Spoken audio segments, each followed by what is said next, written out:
నమస్తే. ఎడ్ ప్లస్ ఛానల్‌కి స్వాగతం.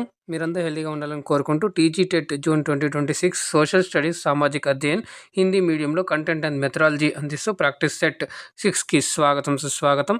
ఇంకా ఇప్పటివరకైతే 1 to 5th ప్రాక్టీస్ సెట్స్ చూడలేని వాళ్ళకైతే కింద మీకు డిస్క్రిప్షన్ బాక్స్లో ప్లేలిస్ట్ అయితే ఇచ్చాను. అక్కడ నుంచి కూడా మీరు చూసైతే ఆ క్లాసెస్ విని అలాగే మీ యొక్క ప్రాక్టీస్ సెట్ అలాగే ప్రాక్టీస్ చేస్తని చెప్పేసి ఆశిస్తూ, మరి మీలో హిందీ కూడా రాస్తున్నట్లయితే కింద మీకు డిస్క్రిప్షన్ బాక్స్లో టీజీ టెట్ 2026 హిందీ అని చెప్పేసి ప్లేలిస్ట్ లింక్ అయితే ఇవ్వడం జరిగింది. అక్కడ నుంచి కూడా మీరు చూసి ఆ ప్రాక్టీస్ చేయొచ్చు. అలాగే మిగతా వీడియోస్ ఇంతకుముందు ఏవైతే ఉన్నాయో ప్రీవియస్ ఇయర్వి అవి కూడా మీకు ఛానల్లో వెళ్ళి మీరు ఒకసారి చూసుకున్నట్లయితే చాలా ప్లేలిస్ట్ ఉన్నాయి, చాలా ప్రాక్టీస్ సెట్స్ ఉన్నాయి, చాలా మీకు హెల్ప్ఫుల్ అవుతాయని చెప్పేసి తెలియజేసుకుంటూ, అలాగే గత సంవత్సరంలో జరిగినటువంటి సైకాలజీకి సంబంధించి క్వశ్చన్స్ కూడా అయితే ఇక్కడ ఇవ్వడం జరిగింది. అలాగే సోషల్ స్టడీస్కి సంబంధించినటువంటి కూడా మీకు ఐకార్డ్స్ దగ్గర అలాగే ఎండ్ స్క్రీన్ దగ్గర అలాగే డిస్క్రిప్షన్ బాక్స్లో అలాగే ఛానల్లో వెళ్ళి కూడా చూసినట్లయితే మీకు అవైలబుల్లో ఉన్నాయి. మీరు అక్కడ నుంచి కూడా చూసి అయితే బెనిఫిట్ పొందొచ్చు. లేట్ చేయకుండా అయితే ఈరోజు మరి కొన్ని క్వశ్చన్లు అయితే చూసేద్దాం.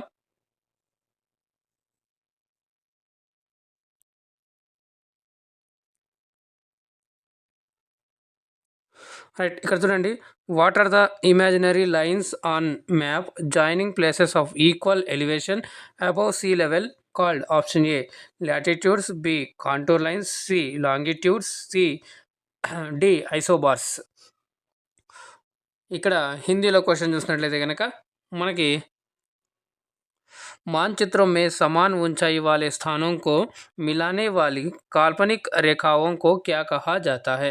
ऑप्शन ए अक्षांश रेखाएं, बी समोच्च रेखाएं, ऑप्शन सी देशांतर रेखाएं, ऑप्शन डी समदाब रेखाएं.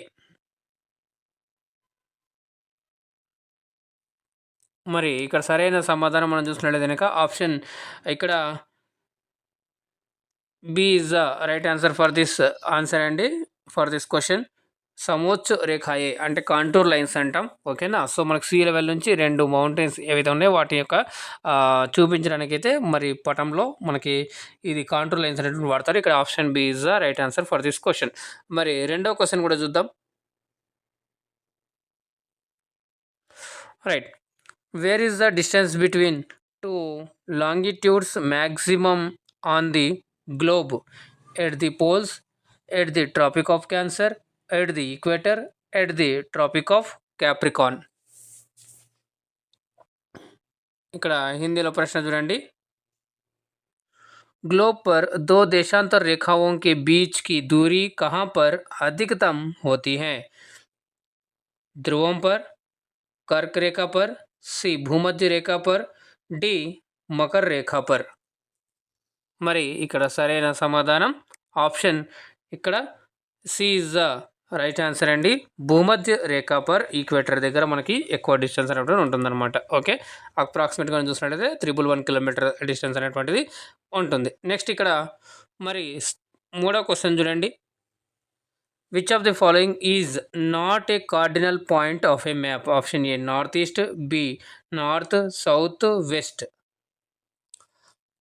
చూడండి, ఏది కార్డినల్ పాయింట్ కాదు మ్యాప్లో అని చెప్పేసి చెప్తూ ఉన్నారు. ఇక్కడ ఈజీగా మీరు ఆన్సర్ చేసేస్తుంటారు, ఈ పాటికే వచ్చి ఉంటుంది మీకు. మరి మూడో ప్రశ్న చూసినట్లయితే నిమ్నలిఖిత్ में से कौन सा मानचित्र का प्रधान दिग्बिंदु कार्डिनल पॉइंट नहीं है? ऑप्शन ए उत्तर पूर्व, बी उत्तर, सी दक्षिण, D పశ్చిम.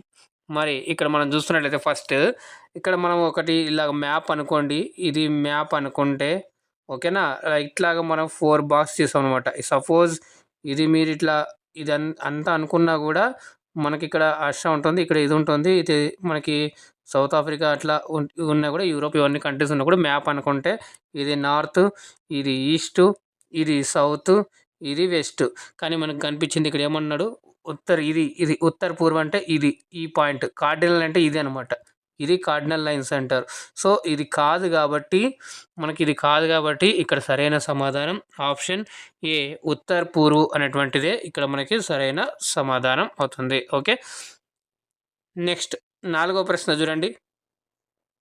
Yes, which realm of the earth contains all living organisms and their interaction with the environment. Option lithosphere, B atmosphere, C hydrosphere, D biosphere. చూడండి ఇది చాలా చాలా మంచి ప్రశ్న. అలాగే ప్రశ్నల్లో వచ్చేటువంటి ఇది ఉంటుంది. సో ఎక్కడ మరి రియల్గా మరి of the earth contains living organism భూమి మీద ఎక్కడగా ఉంటాయి అనేటువంటిది ఇక్కడ అడుగుతున్నారు. మరి ఏ జోన్లో ఏ స్పియర్లో ఉంటాయని అడుగుతున్నారు. సో ఇక్కడ మనం చూస్తున్నట్లయితే కనుక पृथ्वी का कौन सा मंडल रियल्म सभी जीवित जीवों और उनके पर्यावरण के बीच पारस्परिक क्रिया को समाहित करता है. ऑप्शन ए స్థల మండల్, బి వాయుమండల్, సి జలమండల్, సి జైవమండల్. సింపుల్గా మనకి హిందీలో చూసినట్లయితే ఈజీగా క్వశ్చన్ తెలుస్తుంది. జీవ్ అంటాడు కాబట్టి ఇక్కడ మనకి ఆప్షన్ ఇక్కడ D is the right answer for this question. జైవ్ మండల్ అనేటువంటిది ఈజ్ ద రైట్ ఆన్సర్ అవుతుంది. సో ఆ జైవ్ మండల్లోనే అన్నీ కూడా కొంచెం కలిసి ఉంటాయి అన్నమాట. అట్మాస్ఫియర్ ఉంటుంది, దాంట్లోనే మరి లిథోస్ఫియర్ ఉంటుంది, తర్వాత క్లైమేట్ ఎయిర్ ఉంటుంది కదా, అక్కడ లివింగ్ ఆర్గన్స్ ఉంటుందన్నమాట. ఓకేనా. సో ఇది మీరు గుర్తు. లిథోస్ఫియర్ అంటే మరి కొండలు అవన్నీ కూడా కనిపిస్తాయి. వాయుమండలం అంటే ఎయిర్ అంతా కూడా ఉంటుంది. అలాగే జలమండల వాటర్ బాడీస్ కూడా కొన్ని ఉన్నాయి కదా భూమి మీద. So living areas. సో అది ఆ పార్ట్ మొత్తాన్ని ఏమంటారంటే జైవమండల్ మరి బయోస్ఫియర్ అని పిలుస్తారనమాట. Okay right. సో మరి ఇంకా ఇప్పటిదాకా లైక్ చేయకుండా లైక్ చేయండి, షేర్ చేయండి. ఫస్ట్ టైం చూసినట్లయితే ఛానల్ని సబ్స్క్రైబ్ చేసుకుని పక్కన ఉన్న గంట సింబల్కి ఆల్ అని సెలెక్ట్ చేసుకోండి. అప్పుడు నేను చేసే ప్రతిదీ కూడా మీకు మొదటిగా నోటిఫికేషన్ రూపంలో అయితే వస్తుంది. మరి ఛానల్ని సపోర్ట్ చేయాలనుకున్నటువంటి వారు మరి జాయిన్ బటన్ క్లిక్ చేసి టైటిల్ దగ్గర ఉన్న దాన్ని క్లిక్ చేసి మీరు ఛానల్ కూడా సపోర్ట్ చేయగలని తెలియజేసుకుంటూ మరి Telegram, Facebook, WhatsApp channel link కింద డిస్క్రిప్షన్ బాక్స్లో ఇచ్చాను. అక్కడ నుంచి మీరు జాయిన్ అయ్యి అప్డేట్స్ అనేవి పొందుతూ ఉండొచ్చు. ఇలాగే మరి హిందీ కోసం కూడా ప్రిపేర్ అవుతున్నట్లయితే కింద మీకు సపరేట్గా ప్లేలిస్ట్ అయితే ఉంది. టీజీ టెట్ 2026 హిందీ అని చెప్పేసి అక్కడ నుంచి కూడా చూడొచ్చు. దాంతోపాటుగా సైకాలజీకి సంబంధించి సిడిపి అనేటువంటిది ఏదైతే ఉందో అది కూడా క్లాసెస్ స్టార్ట్ చేయడం జరిగింది. వాటికి సంబంధించిన వీడియోస్ లింక్స్ కూడా కింద డిస్క్రిప్షన్ బాక్స్లో ఇచ్చాను. అక్కడ కూడా చూడొచ్చు. అలాగే ఇక్కడ ఐ కార్డ్స్, ఎండ్ స్క్రీన్ కూడా చెక్ చేయొచ్చు. ఛానల్లో కూడా వెళ్ళి చెక్ చేయండి. మీకు చాలా వీడియోస్ అనేటువంటి అవైలబుల్ ఉన్నాయి. అక్కడ నుంచి మీరు చూసి అయితే మంచి ప్రాక్టీస్ చేయాలని, మంచి స్కోర్ చేయాలని చెప్పేసి ఎడ్ప్లస్ ఛానల్ తరపు నుంచి ఆశిస్తున్నామండి. మరి ఇక్కడ నెక్స్ట్ క్వశ్చన్ చూసినట్లయితే ఇక్కడ అదే మనం 5వ ప్రశ్న ఇక్కడ చూసుకున్నట్లయితే కనుక రైట్ చూడండి. As in the interior of the earth the Mohorovicic discontinuity is found between which two layers? Option A inner and outer core, option B upper and lower mantle, option C crust and mantle, option D mantle and core. మరి ఇక్కడ అలాగే ఇక్కడ హిందీలో కూడా చూద్దాం question. చూడండి, पृथ्वी की आंतरिक संरचना में मोहरोविचिक असंबद्धता मोह डिस्कंटिन्यूटी किन दो परतों के बीच पाई जाती है? ऑप्शन ए आंतरिक और बाहरी कोर, ऑप्शन बी ऊपरी और निचला मेंटल, ऑप्शन सी भूपर्टी और मेंटल, ऑप्शन डी मेंटल और क्रोड. మరి ఇక్కడ చూసినట్లయితే సరైన సమాధానం మనకి option C is the right answer. భూపర్టీ ఆర్ మెంటల్ అంటే క్రస్ట్ అండ్ మెంటల్ అని ఉంటుంది ఏదో అది ఇక్కడ మనకి సరైన సమాధానం అవుతుంది. ఓకేనా. ఇది ఒకసారి మీరు మీ దగ్గర ఉన్నటువంటి సిలబస్ ఏదైతే ఉందో దాంట్లో చూడండి. దాంట్లో చూస్తే ఫస్ట్ పార్ట్ మనకి కంటెంట్ 48 మార్క్స్ అని పైన సోషల్ స్టడీస్ అని ఉంటుంది. అక్కడలో ఉన్నటువంటి పాయింట్లు ఏవైతే ఫస్ట్ ఒక 4-5 పార్ట్లు అయితే ఆ పాయింట్ నుంచి ఈరోజు క్వశ్చన్లు అయితే రావడం జరిగింది. ఇది మీరు చూడండి ఒకసారి టాపిక్ కవర్ అవుతుంది లేదా. ఆల్మోస్ట్ అన్నీ కూడా కవర్ అవుతున్నాయి ఇక్కడ మీకు. ఓకేనా రైట్. నెక్స్ట్ క్వశ్చన్ ఇక్కడ 6వ క్వశ్చన్ చూడండి. What is the primary effect of the Earth's annual movement, revolution and the tilt of its axis? Option A day and night formation, option B change of seasons, option C tides generation, option D Coriolis force. మరి ఇక్కడ హిందీలో కూడా చూడండి. पृथ्वी की वार्षिक गति, परिक्रमण और अक्ष के झुकाव का मुख्य परिणाम क्या है? दिन और रात का होना, ऑप्शन बी ऋतुओं का परिवर्तन, ऑप्शन सी ज्वार भाटा, ऑप्शन डी कोरियोलिस बल. సో మరి ఇక్కడ సరైన సమాధానం మనం ఇక్కడ చూసుకున్నట్లయితే కనుక ఆప్షన్ ఇక్కడ B is the right answer. ఋతువంక పరివర్తన్ అనేటువంటిది ఇక్కడ అవుతుంది. చేంజెస్ ఆఫ్ సీజన్ అనేటువంటిది ఇక్కడ సరైన సమాధానం అవుతుంది. ఓకే. నెక్స్ట్ 7వ ప్రశ్న చూడండి. What is the incoming solar radiation intercepted by the earth's surface called? Option A terrestrial radiation, option B insolation, option C conduction, option D convection.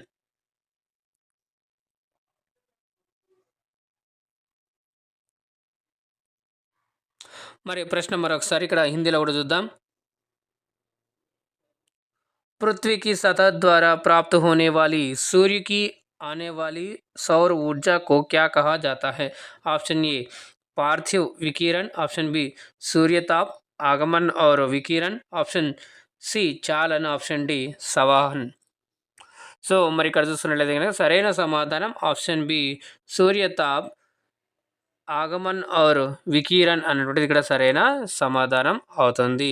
ఇక్కడ మనం చూసుకున్నట్లయితే కనుక ఏమవుతుంది అంటే ఇన్సోలేషన్ అని అంటారు దాన్ని. నెక్స్ట్ 8వ క్వశ్చన్ చూడండి. Yes, what is the long wave radiation emitted by the earth's surface back into space after being heated by the sun? Option A reflection, B solar constant, option C terrestrial radiation, option D మరి atmospheric pressure. హిందీలో కూడా చూద్దాం. అంటే వేడి ఎక్కడ ఇది ఉంటుంది అని చెప్పేసి ఇక్కడ క్వశ్చన్ అడిగారు. సో ఇక్కడ మనం చూసినట్లయితే కనుక सूर्य से गर्म होने के बाद पृथ्वी की सतह द्वारा अंतरिक्ष में छोड़ी जाने वाली दीर्घ तरंग विकिरण को क्या कहते हैं? परावर्तन, सौर स्थिरांक, మరి పార్థివ్ వికిరణ్, ఆప్షన్ డి వాయుమండలీయ దాబ్. సో ఇక్కడ సరైన సమాధానం మనకి ఆప్షన్ ఇక్కడ సి పార్థివ్ వికిరణ్ అనేటువంటిది ఇస్ ద రైట్ ఆన్సర్. మరి టెరెస్ట్రియల్ రేడియేషన్ అని అంటారు ఇంగ్లీష్లో అయితే. మరి ఇక్కడ చూసుకున్నట్లయితే కనుక నెక్స్ట్ ప్రశ్న 9వది. Which type of rainfall occurs when warm moist air is forced to rise over a mountain barrier? Option A conventional rainfall, option B cyclonic rainfall, option C orographic rainfall, option D frontal rainfall. So ఇది కూడా చాలా కంపల్సరీగా ఈ topic అయితే కంపల్సరీగా చూసుకోండి, మీకు లెసన్లలో వస్తూ ఉంటాయి. సో ఎక్కువ వర్షపాతం ఎలా వస్తుంది, వర్షాలు ఎలా వస్తాయని చెప్పేసి మీకు ఫిగర్స్తో పాటుగా చూపించి ఉంటుంది. 4 రకాలుగా ఉంటుంది. సో అదే ఇక్కడ మనకి ఇవ్వడం జరిగింది. కిస్ ప్రకార్కి వర్ష తబ్ హోతీ హై జబ్ గరమ్ ఆర్ద్ర హవా ఏక్ पर्वतीय अवरोध से टकराकर ऊपर उड़ती है? ऑप्शन ए संवहनी वर्षा, बी चक्रवाती वर्षा, सी पर्वतीय वर्षा, ऑप्शन डी ఫ్రంటల్ వర్ష. ఇక్కడ చూడండి సింపుల్గా పర్వతి అన్నాడు కాబట్టి ఈజీగా మనకి క్వశ్చన్లోనే ఆన్సర్ ఉంటుంది. బాగా 1-2 సార్లు చదవండి, ఈజీగా అయితే ఆన్సర్ చేస్తారు. పర్వతీయ వర్ష అని చెప్పేసి ఇక్కడ మనం చెప్పుకోవచ్చు. ఓకేనా. సో ఇలాగ మనం మౌంటైన్స్ వెళ్తున్నప్పుడు పైనుంచి వస్తాయి. సో అప్పుడు అది వర్షంలా కిందికి వస్తుంది అనమాట. ఓకే. మరి ఇక్కడ చూసుకున్నట్లయితే కనుక మనకి ఓరోగ్రాఫిక్ రైన్ఫాల్ అని చెప్పేసి అంటారనమాట. ఓకే. నెక్స్ట్ క్వశ్చన్ చూద్దాం. 10th one. రైట్. సో ఇక్కడ చూస్తున్నట్లయితే which layer of the atmosphere absorbs the harmful ultraviolet UV rays of the sun? Option A troposphere, B stratosphere, C mesosphere, D exosphere. ఇది చూడండి మీరు చాలా కంపల్సరీగా చూసుకోవాల్సిన వాటిల్లో ఇది కూడా మీరు ఒకసారి గుర్తుపెట్టుకున్నట్లయితే మనకి ఇట్లా ఒక ఫిగర్ ఉంటుంది లేయర్స్ నుంచి. ఇది మన భూమి అనుకుంటే ఇట్లా నుంచి మనకి లేయర్స్గా ఉంటాయి అన్నమాట. ఓకే. థర్మోస్ఫియరు, మీసోస్ఫియరు, బయోస్ఫియరు, ఎక్సోస్ఫియరు, మీసోస్ఫియరు, స్ట్రాటోస్ఫియరు, ట్రోపోస్ఫియర్ ఇంకొకటి ఉంటుంది. ఓకే. సో ఇట్లా మనకు ఉంటాయి. ఓకే. థర్మోస్ఫియర్. సో ఇది మనం చూసుకున్నట్లయితే కనుక మనకి ఒక్కో లెవెల్లో ఒక్కొక్కటి ఉంటుంది అనమాట. ఇంతవరకే ఎయిర్ ఉంటుంది, తర్వాత ఈ జోన్లో ఫ్లైట్స్ ఎగురుతాయి, ఈ జోన్లో మనకి స్పేస్ వస్తుంది, ఈ జోన్లో ఒకటి థర్మల్ రేడియేషన్ ఎక్కువగా ఉంటుంది అని చెప్పేసి అంటుంది అనమాట. తర్వాత ఎక్సోస్ఫియర్ అని లాస్ట్ ఉంటుంది మనకి. సో అది బయట ఉంటుంది. సో అది అంతరిక్షం దగ్గరగా ఉంటుందన్నమాట. ఇట్లాగా మీకు చూసుకున్నట్లయితే మనకి ఇక్కడ డిస్టెన్స్ కూడా ఇచ్చింటాడు అనమాట. ఎంట్రీ డిస్టెన్స్ అనేటువంటిది మీరు చూసుకోవాలి అదొకసారి. రైట్. సో మరి ఇక్కడ హిందీలో కూడా మనం క్వశ్చన్ చూసుకున్నట్లయితే దానికి ఆన్సర్ అయితే ఏంటంటే మరి ఈజీగా చూద్దాం. మరి वायुमंडल की कौन सी परत सूर्य की हानिकारक पैराबोलिक यूवी किरणों को अवशोषित करती है? ऑप्शन ए क्षोभ मंडल, बी समताप मंडल, सी मध्य मंडल, डी బాహ్య మండల్. ఓకే. సో ఇక్కడ మనకి మరి ఏమై ఉండొచ్చు ఒకసారి మీరు చూడండి. చూసుకున్నట్లయితే కనుక ఇక్కడ మనకి సమతాప్ మండల్ అనేటువంటిది ఈజ్ ద రైట్ ఆన్సర్ అవుతుంది. అంటే స్ట్రాటోస్ఫియర్ అనేటువంటిది. ఓకేనా, ఆప్షన్ ఇక్కడ B is the right answer for this question. మళ్ళీ నెక్స్ట్ చూసినట్లయితే కనుక 11th వన్ చూడండి. What is the main reason for permanently low temperatures in polar regions throughout the year? Option A, high wind speeds. Option B, extreme slant of sun rays. Option C, dense cloud cover. Option D, heavy snowfall.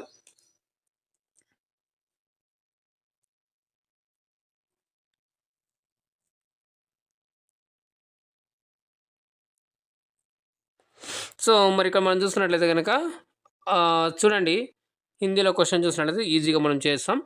మరి ध्रुवीय क्षेत्रों में वर्ष भर अत्यधिक निम्न तापमान रहने का मुख्य कारण क्या है? ऑप्शन ए, तीव्र गति की पवनें. ऑप्शन बी, सूर्य की किरणों का अत्यधिक तिरछापन. ऑप्शन सी, घने बादलों का छाना. ऑप्शन डी, भारी బర్ఫ్బారీ. సో ఇక్కడ మనకి సరైన సమాధానం చూసినట్లయితే ఆప్షన్ ఇక్కడ B is the right answer అవుతుందండి.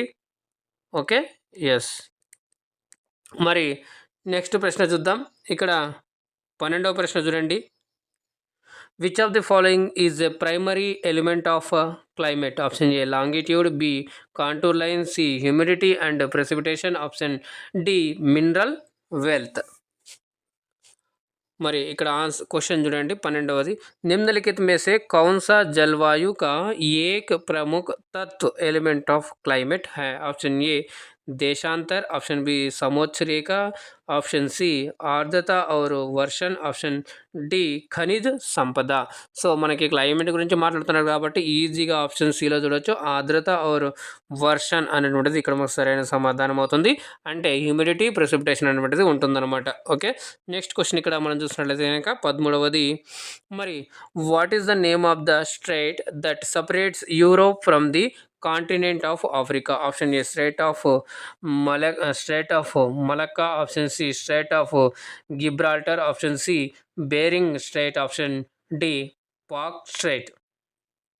మరి స్ట్రైట్ గురించి కూడా మీరు ఒకసారి తప్పనిసరిగా జలసంధి ఇట్లాంటివి ఉంటాయి కదా, అట్లాంటివి మీరు తప్పనిసరిగా చూసుకోవాల్సింది. ఇప్పుడు ఆర్మూజ్ అనేటువంటి కూడా వచ్చిన ఆశ్చర్యం లేదు ఎగ్జామ్లో, ఎందుకంటే ఈ మధ్య యుద్ధం జరిగింది ఎక్కువ కదా. సో ఇరాను, అమెరికా, ఇజ్రాయెల్ మధ్య యుద్ధం జరిగిన సందర్భంలో ఆర్మూజ్ని కూడా బంద్ చేయడం జరిగింది. తద్వారా మరి ఆ పెట్రోలు, డీజిల్ రేట్లు కూడా పెరగడం జరిగింది. కాబట్టి ఆ సందర్భంలో కూడా ఇలాంటి క్వశ్చన్ వచ్చే ఛాన్స్ ఉంటుంది కాబట్టి మీరు ఒకసారి దీని గురించి కూడా చూసుకుంటున్నట్లయితే చాలా బెటర్గా ఉంటుందని చెప్పేసి. మరి ఇక్కడ హిందీలో చూసుకున్నట్లయితే यूरोप को अफ्रीका महाद्वीप से अलग करने वाले मरी जलडमरू मध्य का नाम क्या है? ऑप्शन ए, मलक्का जलडमरू मध्य. ऑप्शन बी, जिब्राल्टर जलडमरू मध्य. ऑप्शन सी, बेरिंग जलडमरू मध्य. ऑप्शन डी, पाक జలడమరు మధ్య. బేరింగ్ స్ట్రైట్ కూడా మీరు ఒకసారి చూసుకోండి, ఇంపార్టెంట్ టాపిక్లో అది కూడా ఒకటి ఉంటుంది. కానీ ఇక్కడ మనకు సరైన సమాధానం ఆప్షన్ ఇక్కడ B is the right answer అవుతుంది. మనకి జిబ్రాల్టర్ స్ట్రైట్ అని అంటారనమాట. దేన్ని సపరేట్ చేస్తుందంటే యూరోప్ నుంచి కింద ఆఫ్రికా అనమాట. సో అది మనకి ఎట్లా మ్యాప్ చూసుకున్నట్లయితే కనుక మనకి ఈ పార్ట్లో ఇట్లా మనం చూసుకున్నట్లయితే కనుక ఇది ఇట్లా అనుకుంటే ఇది మనకి అమెరికా ఇట్లా అనుకుంటే మరి మనకి ఇక్కడ ఆఫ్రికా అనేటువంటి ఇట్లా ఉంటుంది. ఓకే, ఆఫ్రికా ఇట్లా ఉంటుంది, మనకి ఇక్కడ ఆస్ట్రేలియా ఉంటుంది, మరి ఇదంతా కూడా మనకి ఆసియా ఉంటుంది. మీకు ఇక్కడ సింపుల్గా అంత క్లియర్గా అయితే ఏం లేదు, మీకు ఒక వరల్డ్ మ్యాప్ గుర్తుండడానికి అయితే ఇది మనం చూసుకుంటే ఇది యూరోప్ అనుకుంటే కనుక ఇక్కడ దగ్గర ఈ రెండిట్ల మధ్యలో ఈ స్ట్రైట్ని మనం మరి ఏమంటాము అంటే కనుక జిబ్రాల్టర్ స్ట్రైట్ అని చెప్పేసి పిలుస్తారు. ఇది నేను మీకు ఒక మ్యాప్ అంచనా ఉండాలి. మీరు ఏదైనా కానీ సోషల్ స్టడీస్ చేస్తున్నప్పుడు కానీ మీరు చూసుకున్నట్లయితే కనుక ఒకటి క్లైమేట్గా దృష్టి పెట్టుకోండి, తర్వాత క్లైమేట్ సంబంధించిన సైకిల్ని గుర్తుపెట్టుకోండి, తర్వాత వాటర్ సైకిల్ సంబంధించి గుర్తుపెట్టుకోండి, తర్వాత ఏదైతే మరి రకాలుగా మౌంటైన్స్ ఉంటాయి అది ఒకసారి గుర్తుపెట్టుకోండి. తర్వాత ఫారెస్ట్ గురించి చూసుకున్నట్లయితే ever green forest, deciduous forest, ఇట్లా కొన్ని టాపిక్స్ ఉంటాయి. ఆ టాపిక్స్ని మీరు ఏం చేస్తారంటే మ్యాప్ పరంగా మీరు గుర్తుపెట్టుకోవాల్సిన సందర్భం ఉంటుంది. ఎప్పుడే కానీ మీరు మ్యాప్ చూసుకుంటే కనుక ఇట్లనే చూసుకోవాలి. ఇది ఎప్పుడు మీ ఇట్లా నార్త్ ఉంటుంది, ఇది ఎప్పుడు సౌత్, ఇది ఈస్ట్, ఇది వెస్ట్ ఉంటుంది. ఒకవేళ మ్యాప్ వరల్డ్ మ్యాప్ అనగానే మీకు ఇక్కడ సౌత్ అమెరికా, నార్త్ అమెరికా, రావాలి. ఇది నార్త్, ఇది సౌత్, ఇది యూరోపు, మరి ఇక్కడ మనకి ఆఫ్రికా, ఇది ఏషియా, ఆస్ట్రేలియా అనుకుంటే ఇట్లా మనం చూసుకున్నట్లయితే మన కంట్రీ ఇక్కడ అనేటువంటిది ఉంటుంది. ఇట్లాగా మనకి 7 ఖండాలు అంటార్క్టికా అన్నీ కూడా ఉంటాయి. సో, గుర్తుపెట్టుకోవాల్సిన సందర్భం. ఇది రఫ్‌గా నేను మీకు చెప్పడం తెలిసింది. లేదు ఒకవేళ ఇండియా అన్నాడనుకోండి, ఇండియా అంటే మనకి డైమండ్ గుర్తు ఇట్లా పెట్టుకోండి.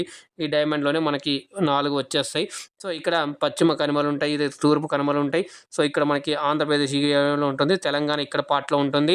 మధ్యప్రదేశ్ ఈ పార్ట్‌లో ఉంటుంది. గుజరాత్ ఈ పార్ట్‌లో ఉంటుంది. ఓకేనా. కొంకణ్ ఇది ఉంటుంది. తర్వాత మనం చూసినట్లయితే కేరళ, తమిళనాడు, మరి ఇక్కడ ఒడిస్సా, ఛత్తీస్‌గఢ్, వెస్ట్ బెంగాల్ ఇదంతా కూడా వస్తాయి.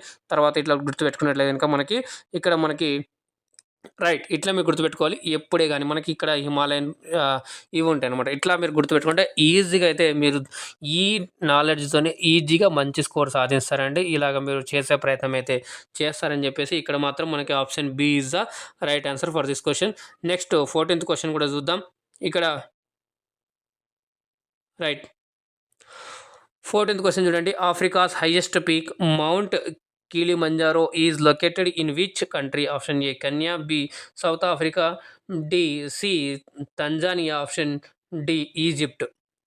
ప్రశ్న మంచి ప్రశ్న. కిలిమంజారో మీరు పాట కూడా వినుంటారు. 'రోబో' సినిమాలో మనకి ఆ పాట కూడా వస్తుంది కదా! ఆ పాట మీకు చూసి ఉండింటారు. సో, అక్కడ వాల్కనిక్ కూడా ఉంటుంది.